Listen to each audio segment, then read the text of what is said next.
La naissance de Marie par la mystique Anne-Catherine Emmerich. Joie dans le ciel, dans les limbes et sur la terre à la naissance de Marie.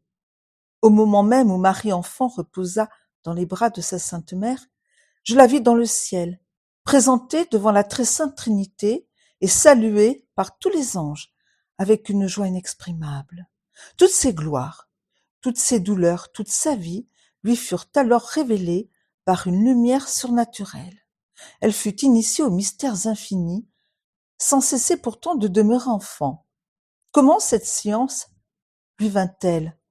Nous ne saurions le comprendre, parce que la seconde science, fruit de l'arbre maudit, a obscurci notre vraie et première science.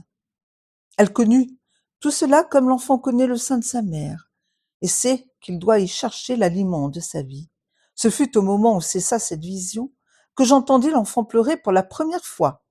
Dans l'instant même où elle s'accomplissait, la naissance de Marie était annoncée au patriarche dans les limbes.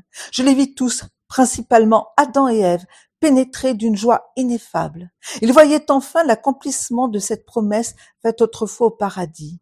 Il me fut aussi montré que leur grâce et leur félicité se développaient, que leur séjour s'embellissait et se dilatait, et que leur action sur les choses de ce monde était devenue plus puissante.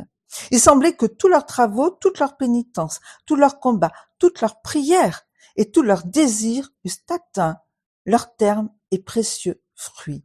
Il y eut pareillement comme un réveil immense de joie dans toute la nature. Tous les cœurs droits et bons l'éprouvèrent, les animaux eux-mêmes la ressentirent.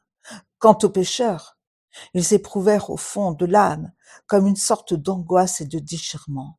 Dans les environs de Nazareth et même dans tout le reste de la terre promise, plusieurs possédés furent saisis des plus violents accès de rage. Les démons les secouent avec fureur et s'écrient par leur bouche: « Il faut céder, il faut sortir !» À Jérusalem, le vieux prêtre Siméon, qui habitait près du temple, entendit les cris horribles de plusieurs frénétiques et possédés enfermés dans une maison voisine, dont il avait en partie la surveillance. Il sortit et se rendit sur la place, en face de la maison. Il demanda à l'un des furieux la cause de ces cris. Celui-ci ne répondit pas, mais continua à crier avec plus de force qu'il fallait sortir. Siméon lui ouvrit la porte. Le possédé se précipite dehors et le démon continue de crier par sa bouche: « Il me faut sortir, il nous faut sortir, une vierge vient de naître.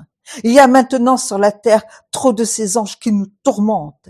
Il nous faut sortir désormais, nous ne pourrons plus entrer dans les hommes. » Siméon se recueillit et pria.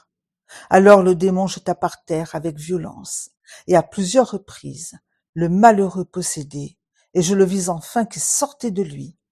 La prophétesse Anne et Noémie, sœurs de la mère de Lazare, furent aussi éveillées en même temps et averties de la naissance d'un enfant d'élection. Aussitôt qu'elles se rencontrent, elles se communiquent l'une à l'autre ce qui leur a été révélé. Toutes deux étaient, je crois, des amies de sainte Anne.